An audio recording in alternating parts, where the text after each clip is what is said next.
Regardez ce cheval. Regardez ce cheval. Hein? Alors, bon, c'est pas la locomotion de l'année, néanmoins le dos bouge un petit peu. Il est tranquille, il cherche à s'étendre. Un cheval, bon, on va dire. Il y avait un examen locomoteur, un cheval qui est censé aller sauter de la 1,10 m. Voilà. Pas forcément grand-chose à lui dire. Vous allez voir maintenant le même cheval avec un cavalier sur le dos. Sans rien lui demander. Il a fait que monter dessus. Le même cheval, mais hop, on n'a plus de locomotion. Capable de trotter, le nez en l'air, très raide, feuille de la queue, se met au galop sur place. Voilà. Simplement parce que le poids du cavalier, vous voyez ce cheval qui fonctionnait à peu près correctement, eh bien, le simple fait d'avoir le poids du cavalier sur le dos, ça le rend incapable de se déplacer. Donc, des symptômes extrêmement variés. Alors, sous ces symptômes, qu'est-ce qu'on va rencontrer comme type de pathologie? Eh bien, ce qu'on rencontre le plus fréquemment, ce sont ce qu'on appelle des rapprochements de processus épineux. Processus épineux, ce sont le sommet des vertèbres, hein, c'est ce que vous avez juste sous la selle, et normalement, vous avez un espace rempli par des ligaments, hein, et là, vous avez plus d'espace, hein, vous voyez, l'espace, ça serait un espace normal, si on peut dire. Ici, vous avez du blanc, c'est de la sclérose, vous avez du noir, c'est de l'ostéolyse, et ça, c'est un stade extrêmement grave, hein. Ça, c'est le même cheval. Vous voyez là, l'ostéolyse, une forme très sévère.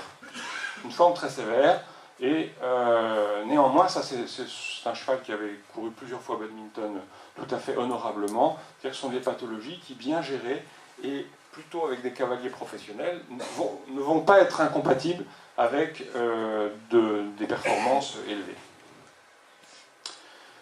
Alors, ces pathologies, on les traite comment? Avec des produits type Tildren, hein, qui vont inhiber la douleur, enfin l'ostéolyse et la douleur. Ensuite, on peut injecter en éco-guidé, vous voyez, en éco-guidage, ici vous voyez vous avez ici les processus épineux, ici vous avez le petit espace entre les deux. Sous contrôle de l'échographe, on peut descendre une aiguille et aller injecter un anti-inflammatoire très très près de la lésion, si on a repéré on va dire, l'espace qui était le plus douloureux. On peut faire aussi de la mésothérapie, et évidemment, il y a une conduite du travail qui doit être adaptée, et on en reparlera tout à l'heure. Ensuite, on a, c'est par ordre de fréquence, le plus fréquent c'est les conflits de processus épineux. Après, on a les pathologies, les douleurs d'origine cervicale.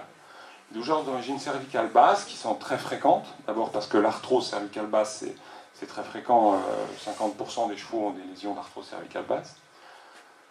Que ensuite, lors de chute, c'est assez fréquent d'avoir des fractures. Hein. Vous voyez, ici, vous avez une fragmentation, vous avez un petit morceau à la jonction entre la dernière cervicale et la première thoracique, il y a une petite fracture, donc suite aux chutes. Et puis vous avez de l'arthrose, ici, voilà, une image d'arthrose avec des facettes articulaires augmentées. Hein. Et on peut les diagnostiquer aussi à l'échographie.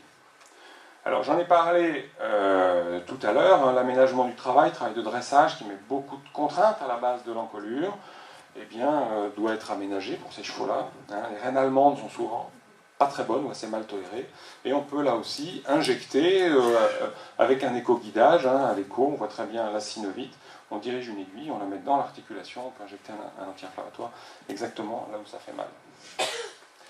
Après, au niveau du dos, sous la selle, niveau thoracique, lombaire, ben vous avez des articulations. Hein, ici, ce sont les articulations intervertébrales. On a des articulations qui peuvent souffrir d'arthrose, comme n'importe quelle articulation, puis comme nous. Hein. Et là aussi, eh bien, je dirais que... Alors, vous voyez en échographie, hein, une coupe. Ici, vous avez un processus transverse. Ici, vous avez un massif articulaire normal. Ici, vous en avez un avec, on voit la prolifération osseuse, ici, très importante. Hein, d'une arthrose sévère sur une articulation au niveau lombaire. Alors, il faut dire ce qu'il y a, hein, les traitements du dos, d'abord on a appris à en faire l'image grâce à Jean-Marie Denoy, et ensuite en apprenant à en faire les images, donc à les diagnostiquer, on s'est offert la possibilité de les traiter de manière très précise en éco-guidage. Hein, on met la sonde de l'échographe et puis on dirige son aiguille en contrôle visuel pour injecter, et je trouve que ça a considérablement amélioré la pertinence des traitements médicaux. Alors, ces traitements sont bien sûr disponibles, mais je pense qu'ils n'ont de sens que si on se pose des questions sur le fonctionnement global du cheval. Si le problème des douleurs dorsales, c'est pareil chez l'homme. Hein. Si vous avez mal au dos, si vous vous tenez comme ça va vous soulager. Si vous tenez comme ça, c'est que ça vous soulage, mais vous n'êtes pas prêt de plus avoir mal au dos. C'est-à-dire que l'attitude antalgique entretient la douleur. Et après, vous avez un cycle qu'on appelle le cycle locomotion-lésion. L'équitation, elle est là pour aider le cheval à ne pas être victime de son attitude antalgique. Si jamais votre cheval prend une attitude antalgique et que vous supprimez la douleur et qu'il reste dans sa mauvaise attitude, vous allez le détruire. À terme, vous allez avoir une aggravation des lésions. Donc ça, c'est un aspect qui est fondamental à prendre en cause pour gérer ces dorsalgies. Hop, je vais passer rapidement là-dessus. Alors, la gestion du travail, ça repose pour moi sur un trépied. Ce trépied, c'est d'abord éviter les contractures. Éviter les contractures, particulièrement en début de travail, ça veut dire quoi? Ça veut dire que votre cheval, si quand vous montez dessus, vous avez vu le gris tout à l'heure, il a mal au dos, il se crispe, eh bien, vous allez devoir vous coltiner cette contracture pendant tout le travail. Vous allez avoir énormément de travail pour commencer par lever la contracture avant de pouvoir commencer à travailler. Donc, la prévention de ces contractures, c'est quelque chose de très important. Et ça commence par le harnachement. Alors, je vous ai mis quelques images comme ça.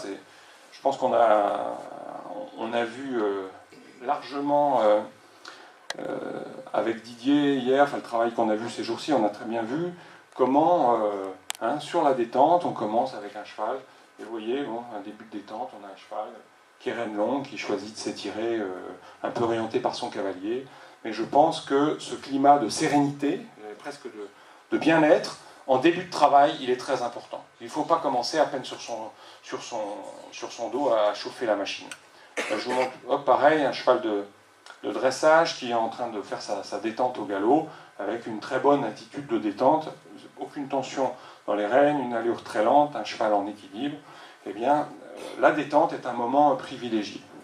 Privilégié, il faut établir ce climat qui va être poursuivi pendant toute la séance. Donc la détente, très important. Ensuite, il faut gérer la progression du travail, c'est-à-dire qu'on va essayer de passer de cette attitude, de ce moment de décontraction avec une locomotion, vers les exercices qu'on veut faire, qui sont, eux, beaucoup plus contraignants, en conservant et la décontraction et comment dirais-je, et la souplesse générale. Vous voyez, après, si on reprend notre cheval qui est en train, qui a fini sa détente, on va passer un travail sur les changements de pied, par exemple, en conservant, on va demander juste un petit peu plus de locomotion, on va commencer à rassembler un petit peu le cheval, et on va l'amener à faire, dans le même esprit, un travail de changement de pied. Voilà, c'est pour illustrer la chose. De la même façon, certains chevaux, si vous avez des chevaux qui ont des problèmes de dos, vous allez pouvoir commencer par détendre votre cheval à la longe. Et vous voyez, là, le cheval est longé, bon, il a sa selle, mais il est en licol. La détente à la longe peut se poursuivre par un vrai travail. Vous pouvez travailler à la longe. Le cheval, par exemple, qui va commencer à sauter à la longe. Si vous avez un dos froid, le travail à la longe, ça peut être quelque chose de, on va dire, de pertinent pour préparer le cheval. Vous voyez, des sauts qui se passent tout doucement, sans le poids du cavalier. C'est une bonne façon de se préparer au travail. Donc, ça, c'était éviter les contractures. Le deuxième point, c'est soigner la condition physique. On en a un peu parlé tout à l'heure. Anne et Jean-Luc vous ont expliqué beaucoup de choses, mais plus votre cheval sera en bonne condition physique, moins il sera sujet aux dorsalgies. Donc il faut un bon entraînement de fond et un bon entraînement. Attention, c'est ne pas surentraîner, ne pas mettre le dos, ne pas mettre les muscles, ne pas mettre les articulations dans le rouge.